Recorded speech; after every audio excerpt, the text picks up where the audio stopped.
Halo men, gimana kabarnya hari ini? Jangan lupa tersenyum ya, dan jangan lupa cuci tangan.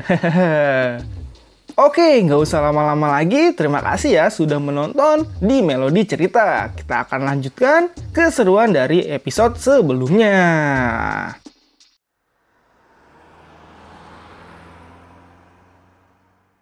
Oke kawan, kita mulai perjalanan imajinasi cerita ini. Aktifkan imajinasi kalian ya. Pada chapter ini diperlihatkan seorang dewa yang bisa terbang menggunakan sebuah benda ajaib dan membawa kipas, berkata semua dewa perwujudan sempurna dari kebijaksanaan, keindahan, dan kekuatan telah berkumpul. Bahkan peri-peri cantik yang tidak akan bisa menua dan yang mulia agung 1000 tahun Taoism juga hadir di sana. Semua berkumpul bersama di bawah panggilan Kaisar Surga. Kesempatan ini tidak selalu ada. Bahkan sebagai Taoxian kecil, tidak mudah baginya untuk bertemu para dewa. Dia sangatlah gembira. Di sisi lain, dia juga melihat Yuyun cantik, immortal yang sangat hebat dari para peri. Dia pun terus mencari tokoh-tokoh hebat yang hadir di sana. Dia juga melihat 12 dewa pemberani pelindung surga, yaitu jenderal-jenderal yang sangat terkenal. Salah satunya adalah Jenderal Mata Tiga. Dan di sisi lain juga, akhirnya dia menemukan dua yang mulia, Gautama dan Sasin Guanyin. Mereka berdua ternyata pernah bereinkarnasi hampir pada waktu yang sama. Umurnya saat ini kurang lebih adalah 10 tahun dan mereka masih dalam proses mendapatkan kembali kebijaksanaan mereka. Dan dari kecil, Sasin dan Gautama sangatlah didambakan oleh para peri surga. Lalu setelah semua berkumpul, akhirnya dia mempersilakan Sang Kaisar Agung untuk hadir. Dan seketika di tengah perkumpulan itu, keluar cahaya emas yang sangat terang menyilaukan mereka semua. Lalu datanglah Kaisar Agung di Sitian yang terlihat masih sangat muda. Dia mengumpulkan semua dewa karena dia memiliki masalah yang sangat serius. Dia membutuhkan pendapat sebelum mengambil keputusan. Dan seperti yang kita tahu semua, alam surgawi dan asura telah berperang sepanjang tahun. Mereka tidak pernah berhenti menyerang surga. Bahkan, salah satu tempat di dunia fana baru-baru ini diserang oleh bangsa Asura. Semua pendeta terbunuh dan ketika salah satu dewa kepercayaan di Sitian datang, hanya ada satu anak fana yang tersisa di sini. Dan kita tahu semua, anak ini sepertinya adalah pacar dari Sun Wukong. Ya, ternyata dia bukan anak kandung di Sitian. Di Sitian pun sangat bijaksana. Dia ingin menyatukan perdamaian untuk semua makhluk. Namun bagi bangsa Asura adalah kendala yang sangat besar. Hanya ada kebencian dan kehancuran di mata Asura. Selama bertahun-tahun, dewa dan tentara surga yang tak terhitung jumlahnya akan mati. Jadi di Sitian pikir saat ini waktunya yang tepat. Jika para dewa yang ada di sana setuju, di Sitian akan meluncurkan perang melawan bangsa Asura. Dan perkataan itu membuat semua yang ada di sana langsung mendengarkannya secara serius. Di Sitian pun menjelaskan lagi kalau dirinya telah lelah bertarung satu sama lain tanpa henti. Jadi dia butuh pertarungan yang menentukan. Hapus ancaman dalam satu gerakan sebagai ganti pedoman abadi. Dengan kekuatan surga, dia pasti bisa melakukan semuanya. Ternyata usulan di Sitian disambut hangat oleh semua dewa-dewa yang ada di surga. Bahkan Sasin dan Gautama pun juga. Dan ternyata saat Sasin Guanyin menanyakan Gautama apakah ikut atau tidak, Gautama berkata dia akan ikut walaupun Asura sangat ganas dan akan menimbulkan kerugian yang sangat besar bagi dewa, namun surga akan menang. Bahkan perang ini memiliki legitimasi dan masih harus diperjuangkan. Diceritakan juga ternyata Gautama bereinkarnasi karena dirinya mati dalam pertarungan melawan Asura dulu. Ya, tapi tidak diberitahu dia mati oleh siapa. Namun sayangnya cerita pun dibawa ke sisi Luohu kecil. Di sana terlihat Luohu sedang mendatangi Asura legenda. Dia mengatakan dia sudah tahu siapa Asura legenda itu. Dan bagi Asura legenda itu, saudaranya sangat usil karena memberitahu identitasnya. Tapi dia pun juga sedikit senang karena akhirnya Luohu memahami situasinya sesegera mungkin. Tidak ada jalan keluar dari sana dan satu-satunya jalan adalah bertarung dengannya sampai mati. Namun menurut Luohu jarak mereka terlalu jauh. Luohu tidak berpikir memiliki kesempatan untuk menang. Dan Luohu berkata apakah sang legenda itu tidak salah orang. Namun Asura legenda itu berkata dia tidak salah orang. Dan jika dia benar-benar sampah yang tidak berguna, pasti dia tidak akan berjuang. Dia pun berkata juga jika memang dia sampah, kematian sukunya tidak ada artinya sama sekali. Dan bagi Luohu tidak ada yang sia-sia. Dia bersumpah untuk membalaskan dendam sukunya. Lalu sang Asura legenda itu membangkitkan kekuatannya dan menyerang Luohu.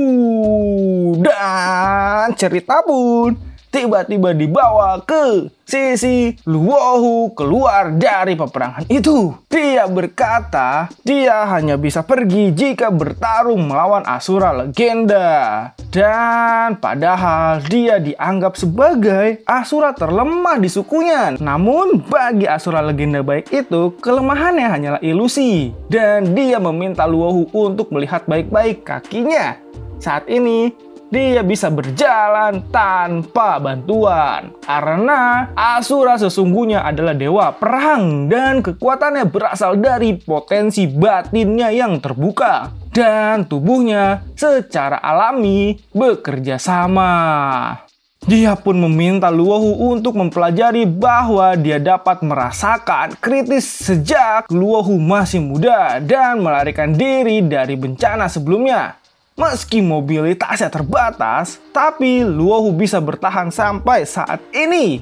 Dan ini adalah sebagian kecil dari potensi hati Luohu. Lalu dia pun berkata dengan bijak, hidup Asura adalah pertempuran. Untuk alasan itu, bangsa Asura wajib mempertajam indera mereka, memperluas kognisi mereka, dan mencapai alam yang lebih tinggi dan lebih kuat. 5 indera melawan dewa namanya.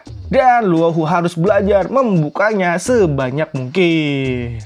5 indera itu adalah telinga dewa pertempuran, digunakan untuk menerima semua informasi di sekitar. Dia juga bisa langsung mengetahui nafas dan detak jantung musuhnya. Mata pertempuran memungkinkan untuk melihat kekuatan lawan secara langsung, mendapatkan keuntungan dalam pertempuran, dan menilai gerakannya berdasarkan gerakan kecil tubuh musuhnya. Lalu ada hidung dewa perang. Itu digunakan untuk menyelidiki arah musuh secara mendalam dan melihat melalui semua jebakan penyergapan.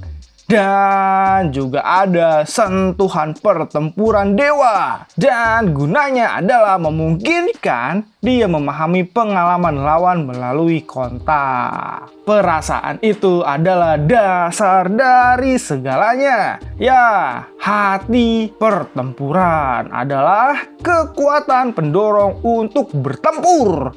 Jadi Luohu harus melepaskan kekuatannya seperti waktu itu. Mendengar itu, Luohu pun berkata, tapi dia tidak tahu bagaimana cara melakukannya.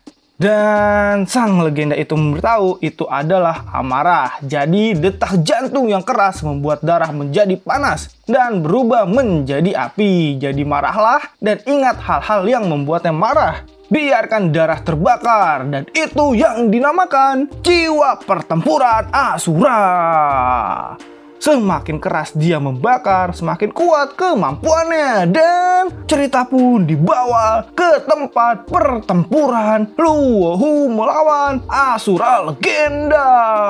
Luohu pun membangkitkan kekuatannya dan menyerang Asura itu dengan gagah beraninya. Dia pun merasakan kali ini dia berhasil karena dia berhasil meloloskan diri dari pukulan Asura itu. Dan saat ini semuanya terlihat jelas. Perasaan yang belum pernah terjadi sebelumnya di Luohu. Tapi sayangnya saat dia yakin bisa mengalahkan Asura itu, dia pun terpukul di bagian perutnya dan palanya, bahkan hidungnya pun dan matanya, sampai mengeluarkan darah dan tulang-tulang di tubuhnya semuanya patah. Luohu pun terpental dan kakinya ditarik lagi dan dibanting. Dia pun mati. Namun tiba-tiba saat dia terbangun, dia kaget karena dia masih hidup. Dia pun bertanya-tanya kenapa semua ini bisa terjadi. Namun ternyata semua itu adalah normal. Jika Luohu terbunuh oleh kecemburuan di luar, dia akan kembali ke ruangannya. Dan itu adalah ketiga kalinya Luohu kembali. Tapi setelah kebangkitan dari kematiannya, bekas luka akan ditambahkan ke tubuh Luohu sebagai tanda. Dan ingatlah, setiap kali dia bangkit dari kematian, rasa sakit yang dia terima akan lebih sakit. Jadi bagi bangsa Asura, kematian akan membuatnya mengerti. Jadi Asura legenda itu meminta Luohu untuk menghargai kesempatan ini. Tapi jangan mati berkali-kali, karena setelah beberapa kali mati, rasa sakit kebangkitan akan membuatnya gila. Dan itu adalah julukan baru Luohu yang disandangnya sampai menjadi kaisar, sang raja gila Luohu. Hidup, bertarung, dan mati. Dia terlibat dalam situasi yang sulit di masa kecilnya. Dan tidak ada pilihan lain, hanya satu pilihan yang tersisa, yaitu menantang Asura legenda. Dan dia mengalahkannya lalu pergi. Dia pun hanya bisa mengingat dia pernah berjanji pada kakaknya akan berjuang. Jadi dia akan menembus sebanyak mungkin batas kekuatannya. Namun sayangnya setiap kali dia menantang Asura legenda itu, dia selalu mati dan mati. Dan cerita pun dibawa ke tempat Xiyu. Ya, ternyata dia juga belum mati. Dia berhasil meloloskan diri dan dia ke tempat raja legenda lainnya. Dan sepertinya di sana dia menemui sang Raja Bandi pada saat masih muda. Ya, dia menemuinya dan Raja Bandi berkata sayang sekali karena dia mendengar bahwa Departemen Besi Cor adalah suku yang baik. Dia akan melihat ayahnya secara langsung. Jika sesuatu terjadi pada suku di bawah asuhannya, dia tidak akan membiarkannya begitu saja. Dan dia pun bertanya siapa yang melakukannya. Lalu Xiyu pun berkata yang melakukannya adalah Asura dengan taring panjang. Dia adalah satu-satunya. Dan cerita pun selesai sampai di sini kawan. Seru nih, asik buat cerita. Kita lanjut ya di chapter selanjutnya. Dan jangan lupa like serta subscribe kalian. Dan sampai jumpa.